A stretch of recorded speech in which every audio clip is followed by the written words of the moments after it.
Yo, good afternoon. Hope everybody's doing fine.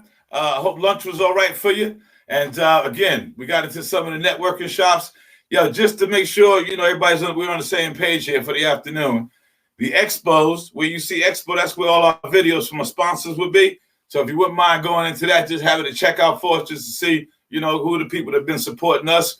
We also have some just pure educators there, folks. Folks who are they're not selling anything, but just have that fantastic idea that they would like to network and get across. So if you've got any time, just please make sure you hit that button, man, and get a little bit more information. Again, hey, we're in that middle part now, so we got to keep it going. Yeah. And up next to start us off for this afternoon is my man, Yan Dubiel. Yan is actually located in Hong Kong right now, folks. He's going to be talking. Yeah. So what we're going to do is a little bit special here. We're actually going to show a video. Yeah, because Jan put his on a video. And then after the video, Jan is going to be available for a live question and answer. Going to be absolutely fantastic. Yeah. And as I said, the man is in Hong Kong, but he'll join us for the live session after. But here now is Yan Dubiel. Yes? Thank you.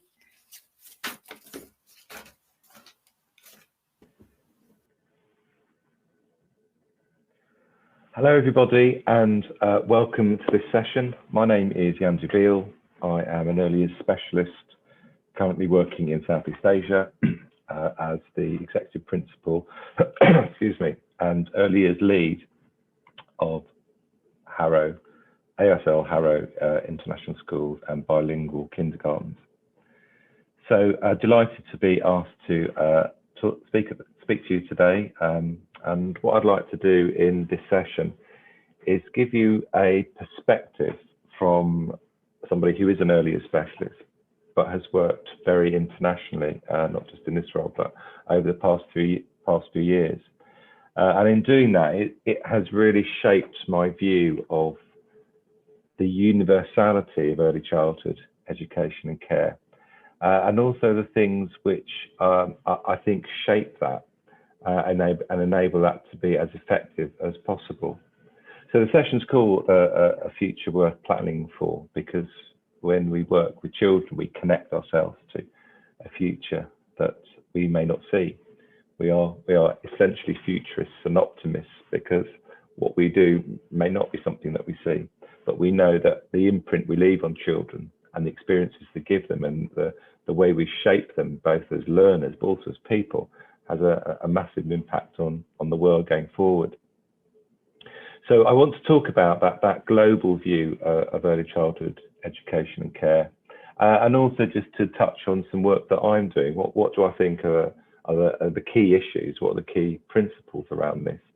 And how is that being shaped by some of the work that I'm doing with the bilingual schools and international schools that I work with? So I want to start really by looking at what we mean by a global view of early childhood education and care. One of the things I did when I started this role was start to write an international curriculum, which I'll talk about in a moment. And the process of that was really interesting, because the first thing I did was I read, not all, but most international government-driven in early years frameworks or kindergarten frameworks and curricula from around the world. So I read a lot of them to get a sense of, what were the universals, what does a good curriculum, a good framework look like. And I found there were quite a lot of similarities between all of them, including the EYFS and including the national ones we have in the UK. And that's really shaped my thinking in terms of how we shape a curriculum and how we shape a process of moving forward. So one of the things that came out very strongly was the idea of the aspirations that we have for children. And again, they were very, very firmly embedded within all these curricula, irrespective of the cultural context and how it was described and presented, which was slightly different. But they all focused on these core things as being really, really crucial.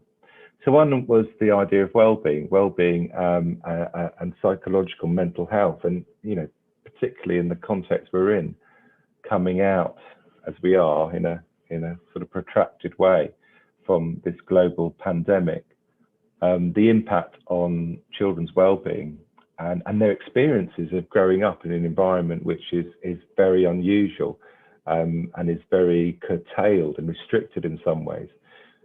Children who are 2 and 3 year olds now, who are starting in provision, their concept of, for instance, social interaction or people wearing masks is very, very different from old children or us as adults who have a collective memory of what happened before. This is their real experience. So we also know that, for instance, their play has been restricted, their opportunities to interact and socialise have been restricted. So well-being, which has always been certainly on my agenda, and I would note the work of Dr. Farah as a well-being involvement as one of my key influences, is never more pertinent than it is at the moment. And that came across in all these curricula.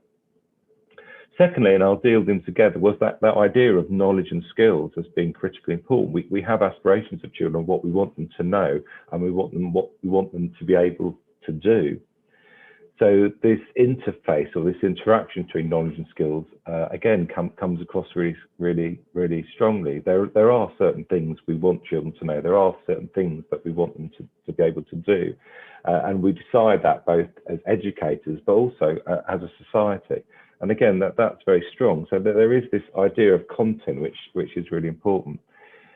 And secondly, there was a very strong emphasis throughout on the idea of citizenship and identity. And I've put that slightly separately because that's almost distinguishable from what you know and how you are as a person.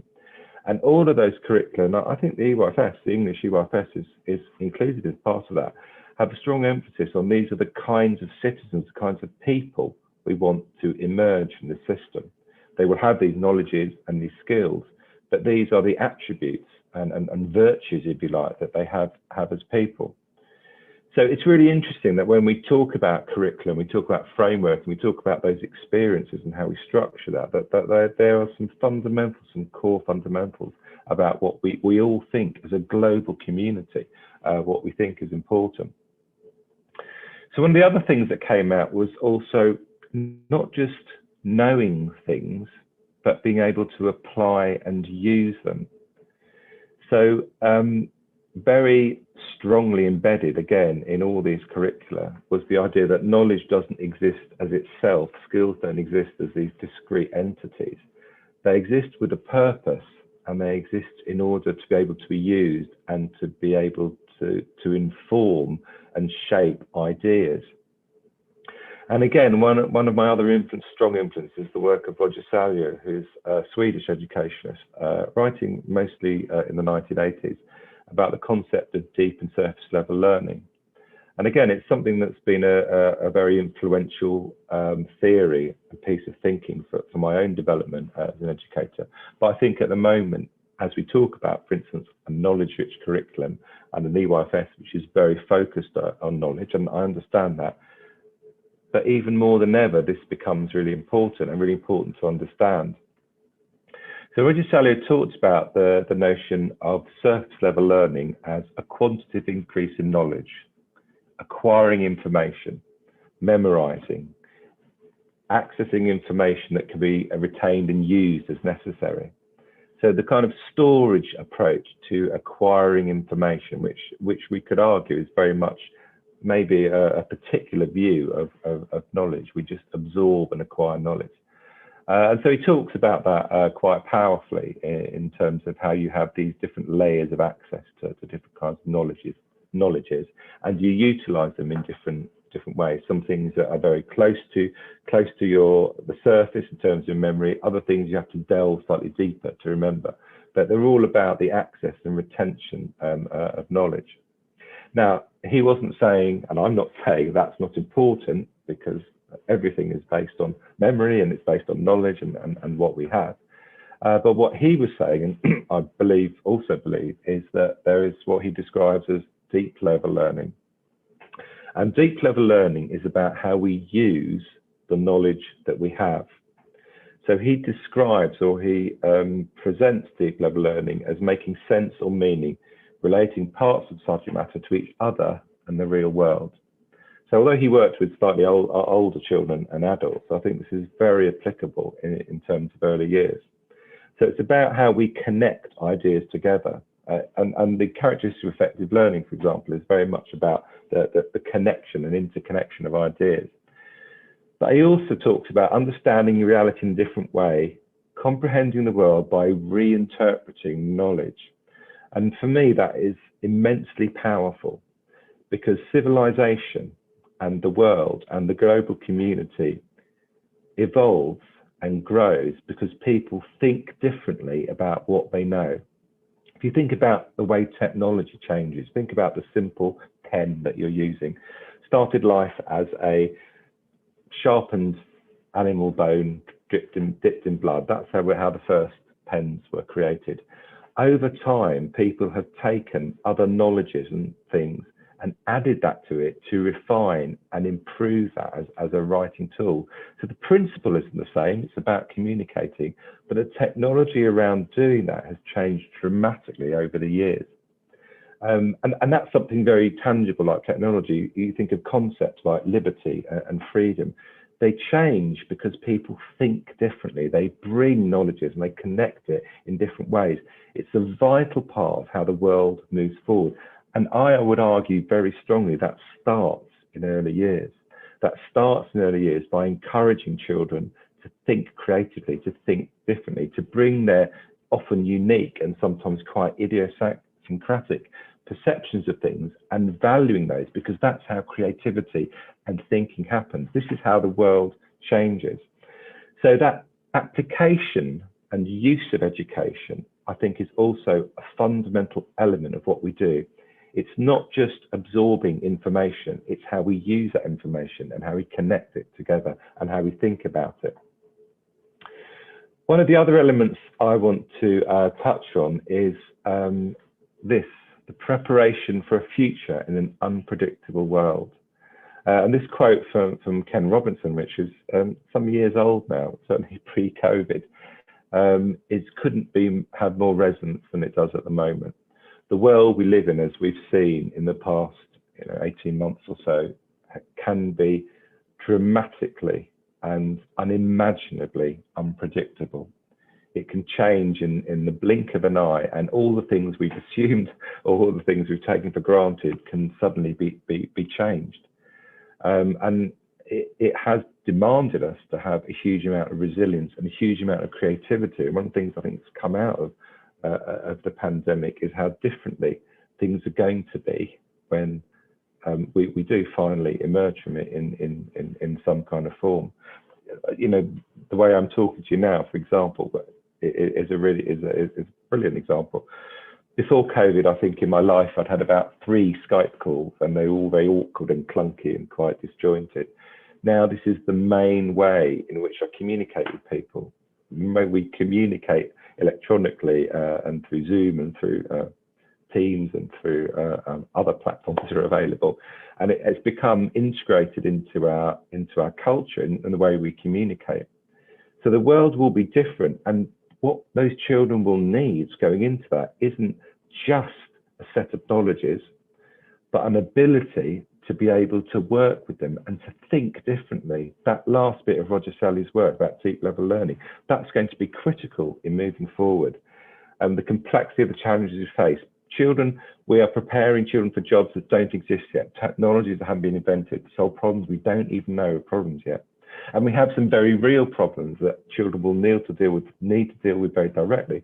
Things like climate change, as one example, things about environmental sustainability. Those are very real problems that are going to increase in intensity as those children become adults.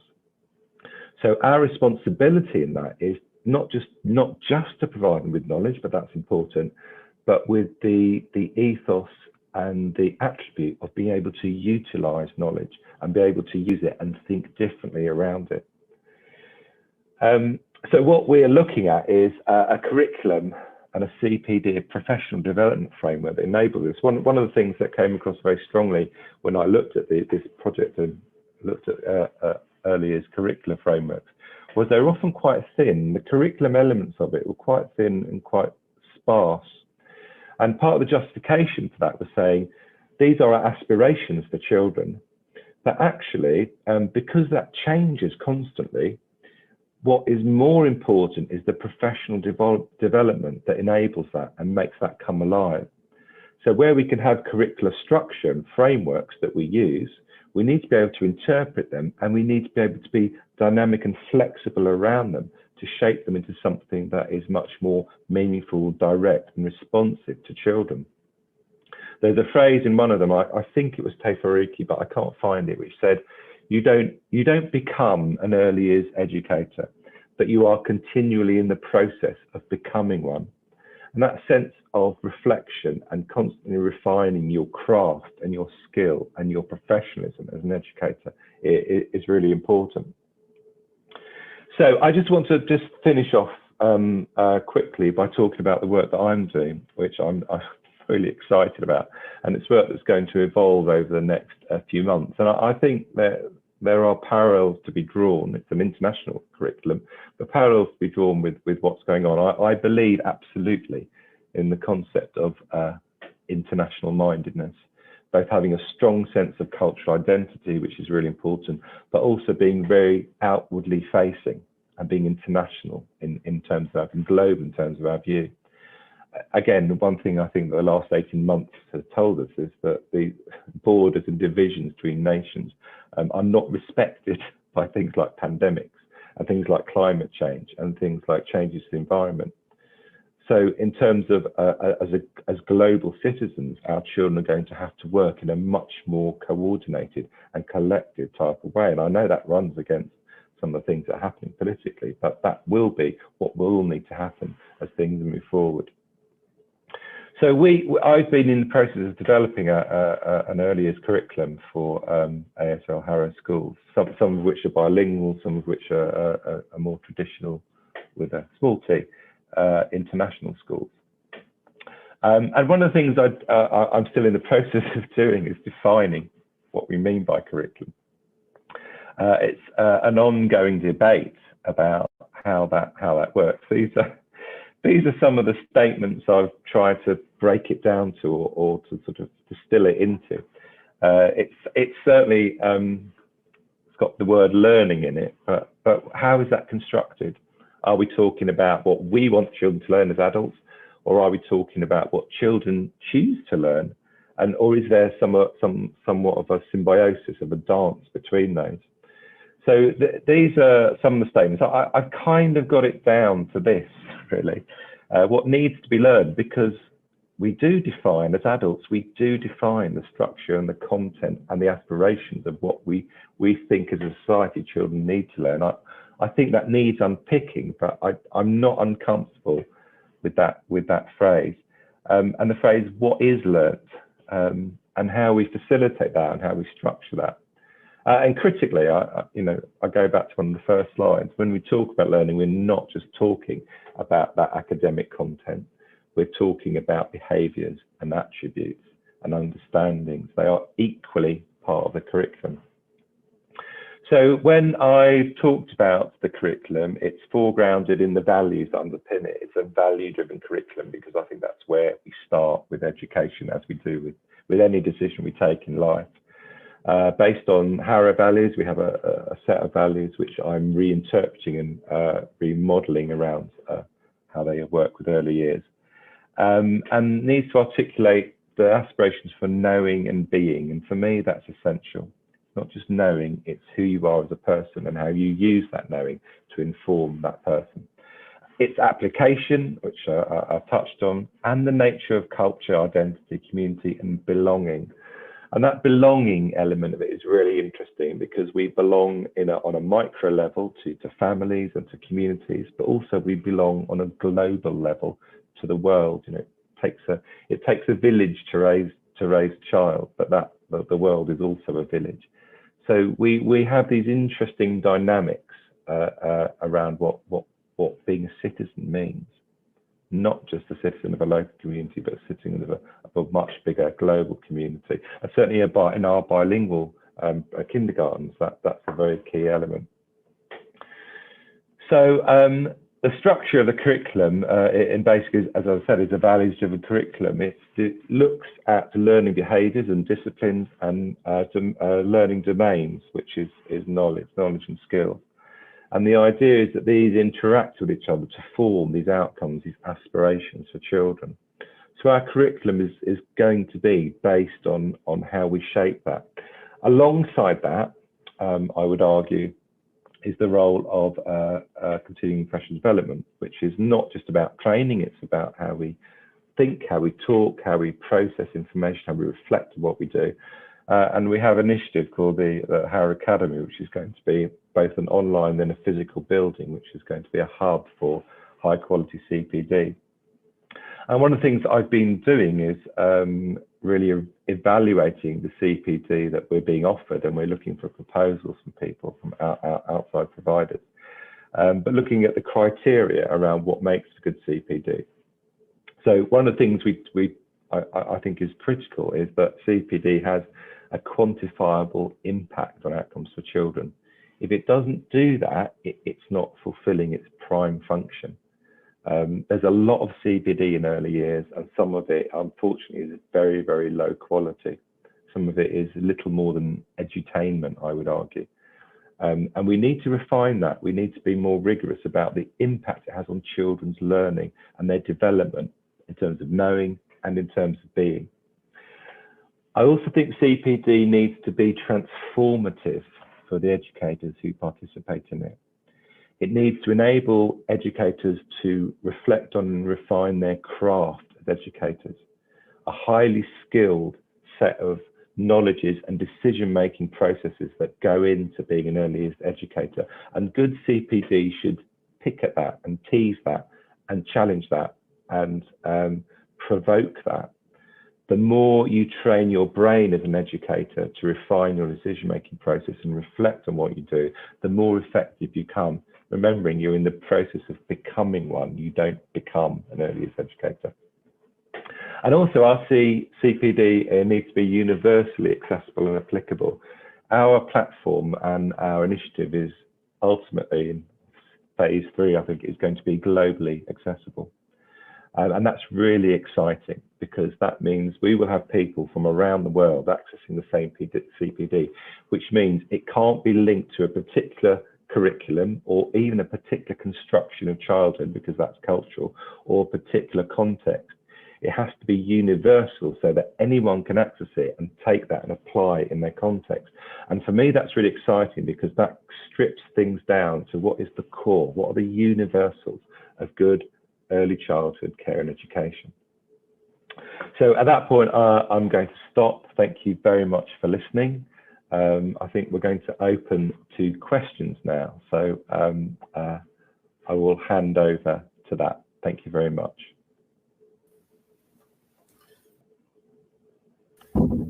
Yeah, and absolutely fantastic, man. This sounds so exciting what you're into, dude. How long you been doing it, man?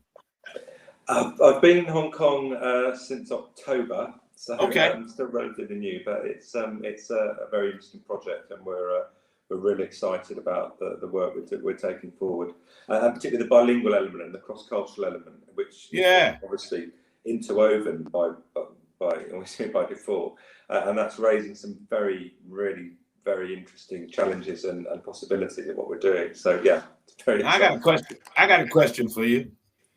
And listen, man, because all this talk now, you know, we got Black Lives Matter, you got all kinds of talk now, right? So I listen to the app, sounds fantastic. How do we link up the whole world? How do we link up the whole world with this kind of, oh man, emphasis on education? How do we link? Because I feel, man, I don't know how you feel. I think, education is key to all. Yes, and I think what you talked about is something lives mattering. You see, the education and the curriculum is about your life mattering to you. See, when your life matters to you first, the rest is cool, man. You will take care of your business. But what I heard there was that value thing about it mattering to the individual. Absolutely. Everything about the individual, from the teacher to the kiddie, but the kiddie is the student is the main concern. Absolutely. Well, the two things. One is we link up the world by linking up people, and I think the work we're doing around professional development linking up different teachers from all over the world around the same idea and sharing ideas in the same virtual place. You know, and the benefits of technology is part of what we do, and I think that would be a very powerful starting point, particularly in early years, which is underseen, I think, as an entity. Just it's the foundation. How can it be underseen? How can a foundation be taken for granted? How can you? Absolutely. You couldn't take the foundation of your house for granted. Absolutely, but we do, or society does. The other thing you just said, which probed something for me, a writer called Csikszentmihalyi wrote a book called Flow, which is about it was looking at happiness and creativity. It's one of my books that's changed my life. I read it about 7 or 8 years ago. But in that he says, this is the meaning of life, he said, and the meaning of life is to give your life meaning. Yeah. You define what that, you are in control of what that meaning is. You define it, you decide what it is. Could be professional, could be personal, could be artistic, could be political, but you define it, and then you do that. You make that your life, you make that, you devote yourself to that, and that, he said, is what makes you happy. That is what makes you creative. You just described my life, man. That was it. You just described. I had something that happened to me in my life concerning education, and it came out just like what you just said, man. I got another question for you. What is your core message for educators? Okay, right to the core. I think if it was one thing, it's about being true to your values. We, as I said in my piece, everything we do is a value-driven decision. We mediate our actions through the values we have, through the things we think are important, things that matter. We structure our values in late adolescence, early adulthood, and we have core values, and everything we do is a mediation between that. The closer we are to connecting with our values, the happier we are, the more content we are, the more disparate and distant we come from our values, the more unhappy and lost we feel. So for educators, it's about that. When you close the door of your classroom, or you draw the curtain, or whatever entity you're in, it is you and the children. Of course, there's curricula, there's pressures, there's all the things that happen. But at that moment, and in those moments, you are absolutely responsible for what happens. Far too much of things that go wrong in education is because people try and second guess what they think they're supposed to do. In one of my books, I talked about compliance anxiety, desperately trying to find the right thing to do. Do what is right for children. Let your values speak to what you do, and use that to drive and motivate and justify what you do. The other element of that, just to kind of side salad of that, is something called creative compliance. Kathy Gooch, who's an educator, based in Kent, she Canterbury University, she talks about creative compliance, which is appearing to do one thing, but in the background doing what is right, paying what is due to Caesar and paying what is due to God, if you want to quote the Bible. So it's that skill of being able to shape, that creative skill, being able to shape what you're doing in order to do, again, to be core, to be secure with your values, because that's the most important, not just educators, for everyone, but particularly for educators, because what we're doing is impacting on children and the young people around us. Fantastic, man. I got another one for you. Do you hot? How can I influence politicians to extend the approach through content-heavy key stages that follow? Okay, that's a bigger question. Yeah. I think we do need to have a dialogue with policymakers, politicians, civil servants, the people who make these decisions. We need to be, again, really clear about the kind of education which we think she'll deserve, but also the kind of education that will be the most effective. I think I'm a bit controversial here. I wouldn't necessarily. I think obviously content is important. You can't think about stuff if you don't have the stuff to start with. So one thing about Roger Salyer's model is it's not just about deep level learning as a separate entity. It's about how that connects with the knowledge you have. So we do need content. I think content at the expense of the thinking that goes with it is where the problem lies. If they just become entities for acquiring knowledge and regurgitating knowledge, society won't evolve. We won't have the right skills, we won't have the right instincts to do the things that the world needs. So it's about continuing having that dialogue, and it's about continually drip feeding those philosophies to do that. I got Peter Castle for you. Thank you, Jan. Do you think we could extend the early years approach, especially in terms of assessment across all phases? I knew he was going to give you a tough one, man.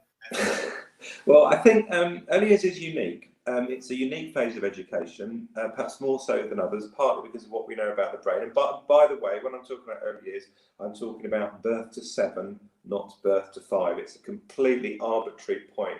We stop in the UK and start formal learning. The rest of the world, including China, including North Korea, all start in the kindergarten phase, which goes from birth, or usually 2 or 3, to 7, and then they start in the equivalent of year 2. So I think recognising that, and recognising the science behind that, and recognising how that works in practice, I think I would go on a limb and say yes, we need to look at whether or not we can develop a true kindergarten phase in English schools and in UK schools, but it needs to be real. It's not just sectioning off; it's actually properly understood. So in terms of that, so we think about that as early as that is quite unique. I'm interested in how we take some of those principles into Key Stage 1, Key Stage 2 and above. I'm taught early years for many years and some Key Stage 1, so I understand those as phases. But I would like that conversation with people who teach older children to say, what would that look like? What's quite interesting is the reverse. I'm doing the reverse at the moment. Harrow School, who is our sort of UK partner, is a secondary school. No early years content at all, no early years experience. So I'm having very interesting conversations. For example, one of Harrow core values is humility. And we're having conversations. What does humility look like in a 2-year-old? We know a 14-year-old, 15-year-old, and adult. What does it look like? It's not the same, but you can see the thread of it and how it connects together. So I think that's a very, very interesting question and a very interesting proposal that we look at how this connects together. Absolutely. And then we got from my man Pip, we got that there are government guidelines for EY. And then the guidelines produced by the Birth to 5 Matters work groups. Is there any advice you can give about how to tread and the tightrope between the two and whether it matters? Short answer is no, it doesn't matter. The longer answer is neither of them are requirements. The early years statutory framework is the legal requirement. How you deliver the educational programs, which are statutory, and how you work towards the early learning goals, which are statutory, is very much a decision, a professional decision. You shape your own curriculum, you shape your own pathways to that yourself. So one schools I worked with recently, they took both the development matters and birth to 5 guidelines, and they kind of chose from both of them how they wanted to construct their own pathways within that, and that was quite good. One of the things, I know it's probably unpopular view, I think the benefits of the revised development matters is that it is so slimmed down, a bit like the international curriculum I talked about. So and what that does is it gives teachers autonomy and opportunity to be a lot more creative and a lot more responsive to what they're doing. So no, it doesn't matter. You can shape your own content. I think you can draw from that. You can draw from many things. But what you need, what I'd come back to, is your confidence, your buy-in, your ownership of that, and how that reflects your values as an educator and as a school. Fantastic, man. Jan, so nice to have a conversation with you, man. Absolutely fantastic. Yeah. And lovely to meet you too. Yeah, thank you very much for the coming back and forth and in the show, and then how you came and did it. That's absolutely fantastic, man. And what's the deal in Hong Kong right now? Is it hot, cold? What's the deal? It's hot. We've had rain actually, which we haven't had for ages, but it's about 30 degrees or something. Whoa! So it's late at night, so it's. Yeah. I see. Fantastic. Yo, once again, thank you so much for your time. Thank you for joining us. Absolutely fantastic. Hope to see you again. So what we're going to do is, folks, we'll just keep right on ticking along because we got another clip that was sent in. And this one, again, a little bit of a personal touch, too. Our next speaker, I actually went to high school with, and I actually met in 1970, 77, 76 we met. And didn't know, we left high school. She went her way, I went my way. And then just recently, man, I heard that she was in education. She heard I was in education, and we kind of re-hooked up. Her name is Christiane Wyckoff. She did hers in video today, folks, because her dad's not too well, man. And she has, got kind of like a family thing going right now. A little adversity in the family. He's not too out there. She has a sister, again, who I went to high school with, and she's not too well. But Christiane took the time to send us in a clip. She will tell you all about her lovely self in it, so I'm not going to steal any of the thunder at all. She'll tell you where she's coming from. But she's actually based in America, in Georgia. And here we go with Christiane Wyckoff. Thank you. Christiane Wyckoff, joining you from Marietta, Georgia, right near Atlanta. And these are a few thoughts from across the pond. Have you ever considered what's on the other side? The other side of the universe, the other side of the pond, the other side of the pandemic? Well, today, what we're going to do is we're going to share a little bit about me. I'm going to share 4 things that I've learned during the pandemic. And I'm also going to share 3 ideas with you that have been very effective for me at our school, and hopefully some helpful websites. So I am a 5th grade teacher at Soap Creek Elementary in Marietta, Georgia. And as I said, it is a suburb of Atlanta. I have a 5th grade class, which is made up of 10 and 11-year-olds. I think that's your grade or year 6. And this year I have 21. In prior years, I've had 25 to 28 students. There are 1,100 students in our school, and the elementary goes from kindergarten through grade 5. Our daily schedule begins every morning at about 7:50 and ends around 2:15 with dismissal. Every year, our year-long goals are to prepare our students for middle school, high school, and beyond. And our objective is to create great citizens, leaders, and stewards of tomorrow. That is done with a little bit of side order of perseverance, responsibility, teaching empathy, teaching trustworthiness, and a lot about communication. So during the past 15 months, I have taught in a number of different environments. The first thing I did was I taught from my kitchen, just like this, virtually on Zoom. Then I switched to teaching on Zoom virtually from my classroom. And about the end of October, I had 15 of my 21 students return face-to-face. In a hybrid environment, I had 6 students in my ear with an ear device so I could hear and listen, and a speaker. I had a laptop off to the side and a smart board behind me. So I was interacting both like this and turning my attention to my class, which was made up, as I said, in the beginning of about 15 students. In about the 3rd quarter in January, 3 of those students decided to come back face-to-face. So I finished with 18 face-to-face and 3 virtual. It was, without a doubt, the most challenging year in my 20-year career. But I'm not going to dwell on the uglies. And I would like to instead focus on the future.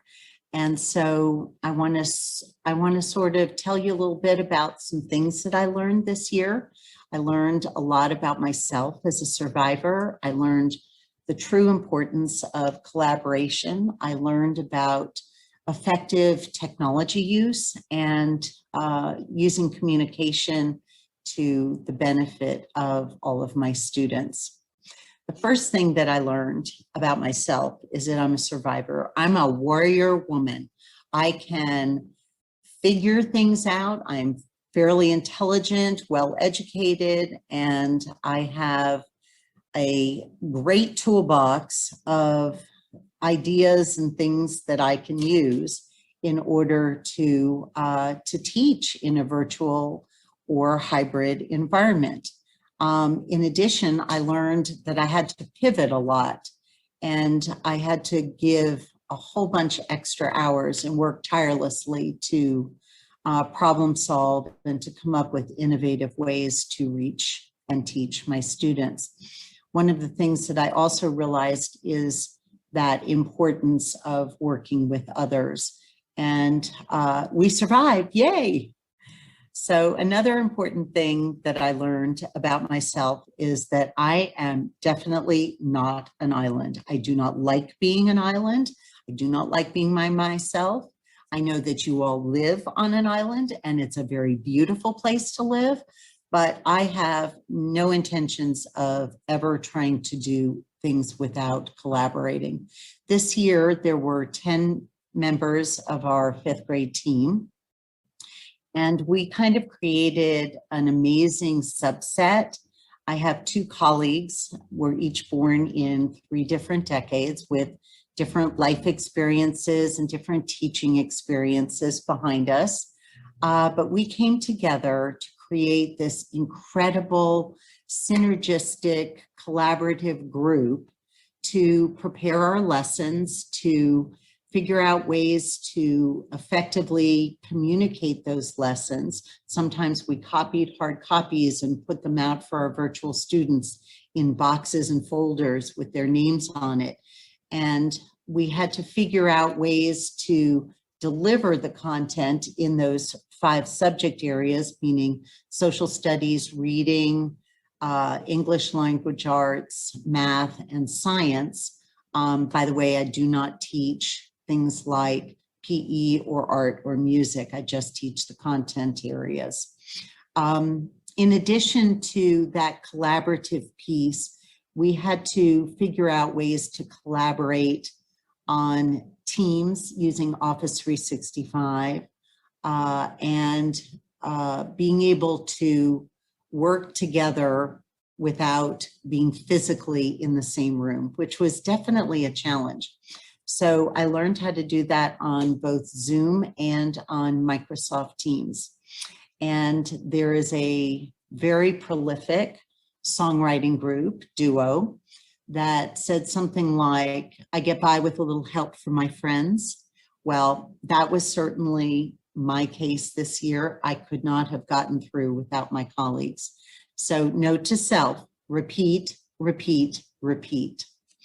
At the next aha moment that I had this year is that I had to learn to become very adept at using technology. Now, we had a new Cobb County district-made learning management system, and the crazy part about the whole thing is that they were developing it as we went along, as we were teaching.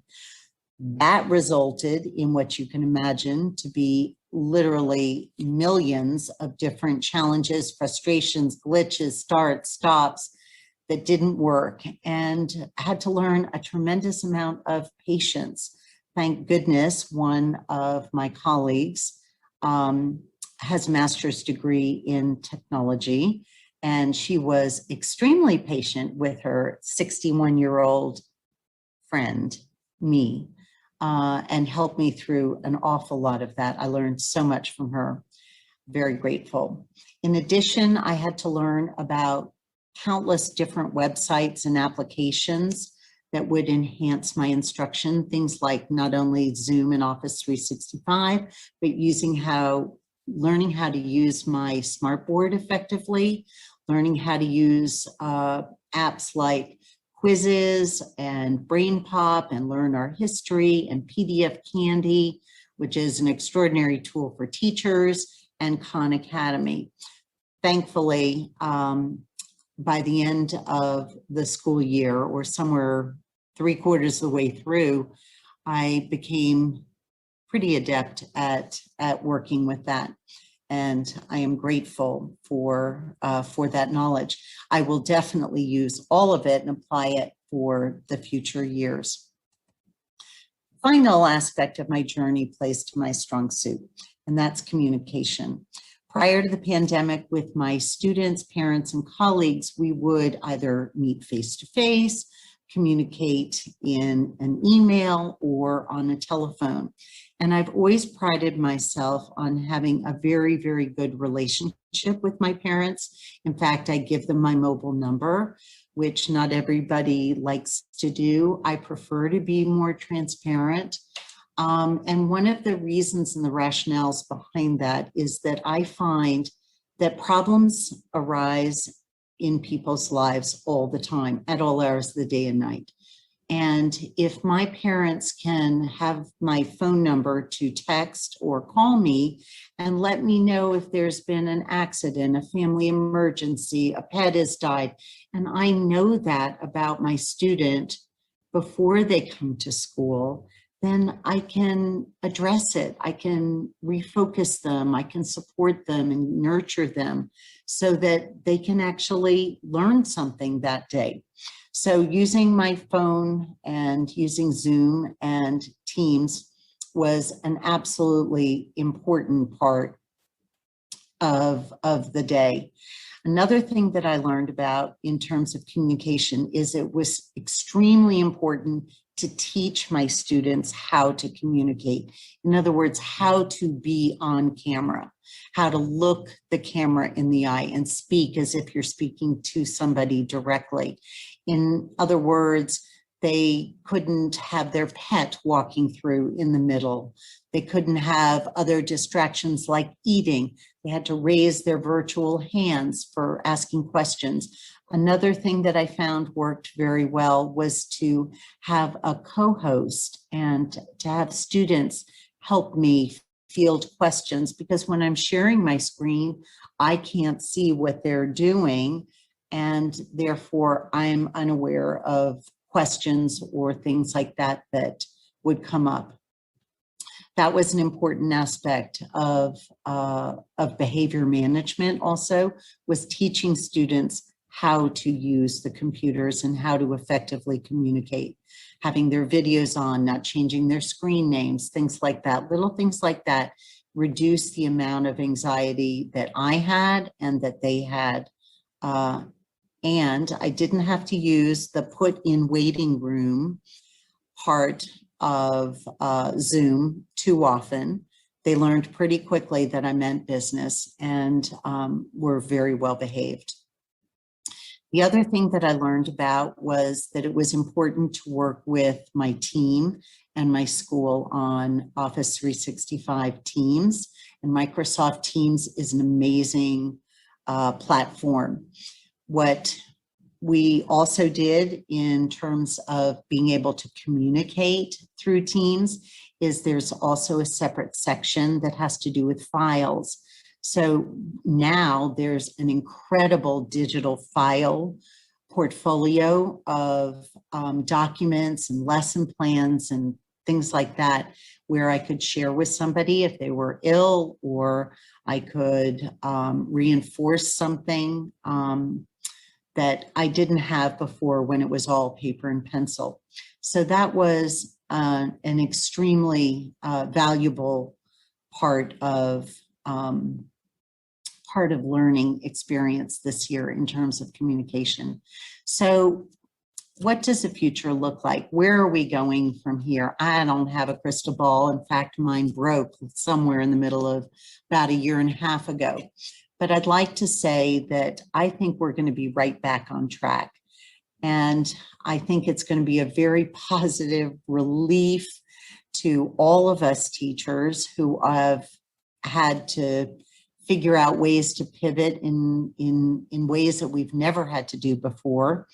I'm convinced that I will be integrating all of those aspects about collaboration and technology and integration of communication into my teaching, and hopefully that will be a tremendous benefit to my students.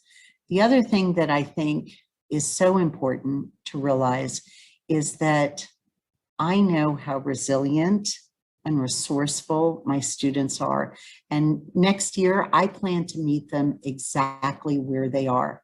They have learned so many things about themselves in this past year and a half, about how resilient they are, and that it's not as important to focus on what they've missed, but to find those common threads of what they have learned about themselves and then integrate that into where we go for the future.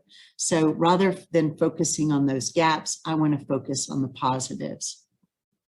I know that my students are very creative and innovative, and if they are guided by students and their peers, rather, and by teachers with a growth mindset, they will thrive in that kind of an environment.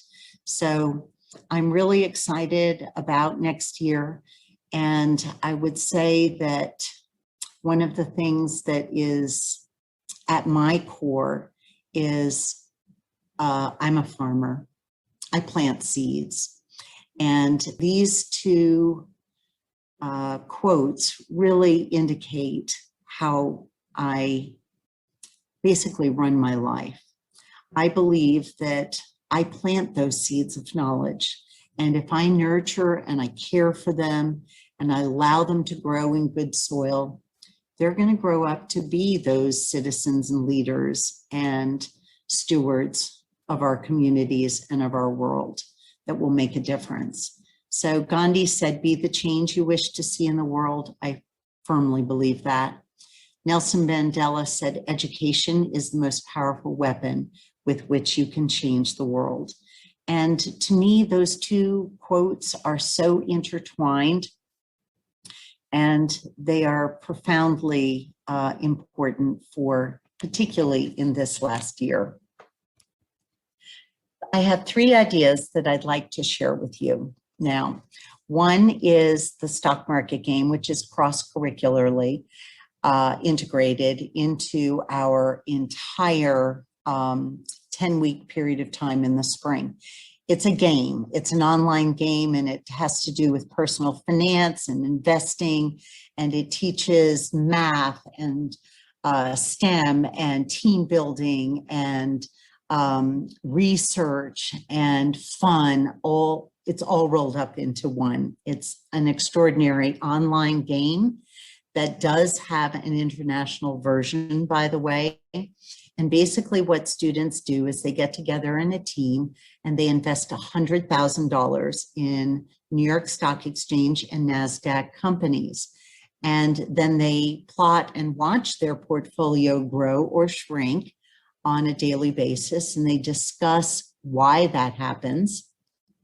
And at the end, the team with the greatest portfolio value wins. We give these 100 grand bars out and certificates to the winning teams. Another aspect of a lot of fun that we do is we have historical fiction read-alouds. Now, the 5th grade social studies curriculum is the 3rd year of a 3-year study of US history. And it begins with the 19th century with growth and innovation in the United States. And it continues all the way through to September 11th, 2001. 9/11 was a dark day for the world and certainly for the United States. And in that, we integrate historical fiction read-alouds and introduce it to our students. We have several books that we read that go along with our curriculum, but my favorite by far is to read Child of the Forest by Jack Grossman. It's an extraordinary story about the life of Charlene Perlmutter Schiff, who was 12 years old when she escaped out of the Hordohov, Poland ghetto in 1942. And at 12, she survived for 2 years in the forest, all alone until the Soviet troops rescued her. And eventually she immigrated to the United States.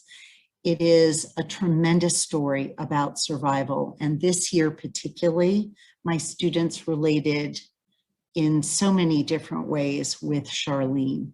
Their survival of the pandemic. They wrote these amazing compare and contrast stories about her life and theirs. At the end of the book reading, we had another amazing opportunity, and that was we had a Zoom call with Jack Grossman, the author. And he took about an hour and a half to answer every single one of their questions about Charlene, what he knew from interviewing her and her life. They became very close friends. And about writing a book, about writing in general, being an author, about publishing, about the need for rewriting and rewriting and rewriting and wordsmithing. It was a very enlightening experience for them. He also shared that they're making a made-for-TV movie series about her life and the child of the forest. So I'm very excited. That should be out in the next couple of years, and it should be an extraordinary thing. The final and third idea that I have for you is service projects. Now, this also is cross-curricular and social emotional learning. So one of the ways that we enhance citizenship, stewardship, and leadership at Soap Creek is to teach empathy through grade level service projects. Our project for the last 11 years has been raising donations, bringing in donations for Project Mail Call. Project Mail Call is a nonprofit organization that sends personal hygiene items inside first class boxes, including snacks, books, magazines, and letters from students to our heroes that are serving in our military all over the world. When they receive these boxes of goodies, they're things that they can't get on their local bases. And they were packed by adults or students. As I said, included in there are letters from these students, and they're heartfelt. They are so genuine and loving. And I include my email address in it, never students and never their last names.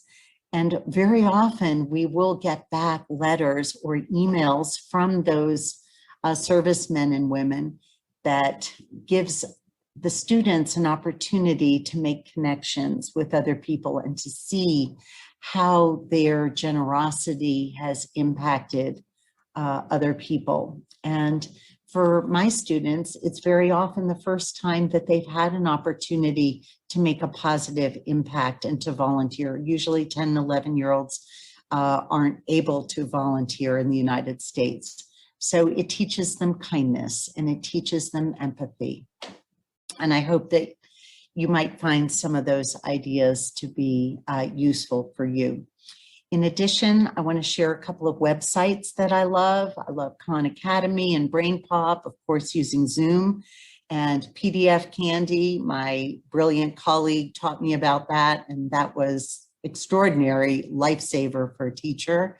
Quizzes is a fun place to get quizzes made or look at a bank of them. I grant you it might be mostly US content.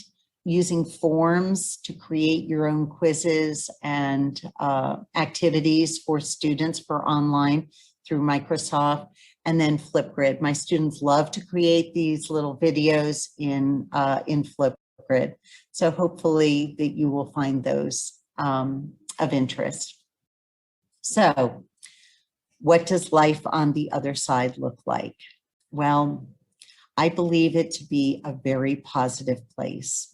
It's going to be a positive place where we're going to use what we've learned about ourselves this year to understand the importance of collaborating with colleagues and to be able to utilize technology in new and innovative and creative ways. And finally, to effectively communicate with others and to teach that to our students. And my hope and prayer is that the result of all of this will be that we will create incredible leaders, and that our students are going to give back to their local communities and in their families, and ultimately to the world, to make it a better place to live. They're each blessed with so many gifts and talents, and I like to really work on bringing those out. I am so deeply honored to have been included in this wonderful conference. And I thank you from the bottom of my heart for allowing me to share my thoughts from across the pond. If you would like to get in touch with me, I would love to hear from you and tell me what you thought about this conference and whether it was helpful, or maybe we could just share ideas or things like that. I would really, truly love that. My address is, the email address is the best place to reach me. And again, thank you so much for this honor, for sharing my thoughts from across the pond. Have a wonderful afternoon.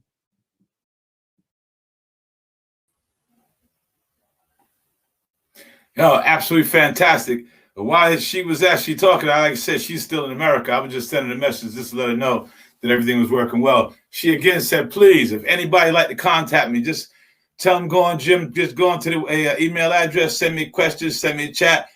We'll just have a chat. Absolutely fantastic. And what we're going to do now, folks, is take another networking break. Yeah, we'll take a network break until about 2:45. Yes? But again, after hearing that, maybe you just want to hit her up for a little networking. But that networking thing, I think, as the day is going on, to me, with the lovely folks you've had speaking, I think that networking thing is key. Enjoy yourself, man. Enjoy the process. But I would check it out. Thank you very much. I'll see you again at 2:15. Turn It On's role in this school, as it is in lots of others, is to help them get real value for money from their IT investment. What does value for money look like in terms of technology in schools? Well, we want to help schools use technology to create more engaging classrooms, more accessible classrooms, and ideally reduce teacher workload. We're fortunate in having Turn It On as our support group for our ICT resourcing in school, but they go that step further in that they help support strategic direction that we take in school and give us sound advice and ideas about how we might do that effectively. And through regular and constant communication and high quality support, we're able to make these things work for us in school. I think without the support of Turn It On, it would be really hard for us to have achieved what we've achieved so far.